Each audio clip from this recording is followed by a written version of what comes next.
કરે એટલે બેનો હજી પણ આભાર માને કે સોનીબેન ભેગા જશું એટલે કામ અમારું 100% થશે. એટલે આવું કામ કરતા હોઈએ છીએ. નમસ્તે, મારું નામ રબારી સોનીબેન છે. બચતમાં કેમ કરીને વધારો કરવો, કેમ કરીને વધારે સભ્યો સુધી બચત કરાવવી.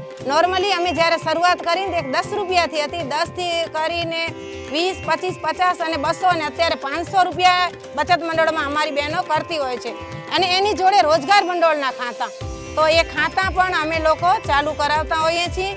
એવા વ્યક્તિગત ખાતા લગભગ 50 થી 60 હમણાં અમે નવેસર ચાલુ કરાવ્યા. કેમ કે બેનને બીજું તો કોઈ મૂડી નથી, પણ પોતાની બચત હશે તો ભવિષ્યમાં ક્યાંક એમને ઉપયોગી થશે.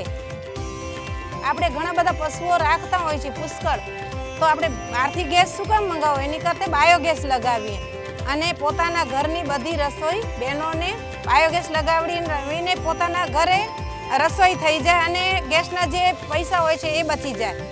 અને એના સિવાય જે સળી નીકળે છે એ પણ આપણા ખેતીવાડીમાં ઉપયોગી થાય છે. જે અમારા ખેતરો છે, વાડી છે અને ખેડૂત ભાઈઓ છે અને કોઈનું ના હોય ખેતીવાડી તો એ કંપનીવાળાને ફોન કરે તો સળી લઈ જાય.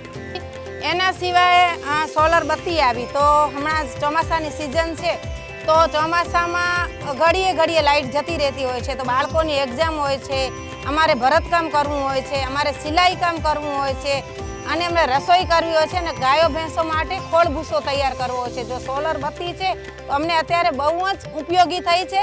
અને એનો એક ફાયદો એ છે કે કદાચ અમે રૂમમાં લાઇટ ચાલુ ન કરીએ અને સોલર બત્તીથી પણ અમારું કામ નિભાવી શકીએ અને અમારે લાઇટ બિલ જે મોટું ધરકમ આવતું હતું એમાં બિલકુલ ઘટાડો થઈ ગયો.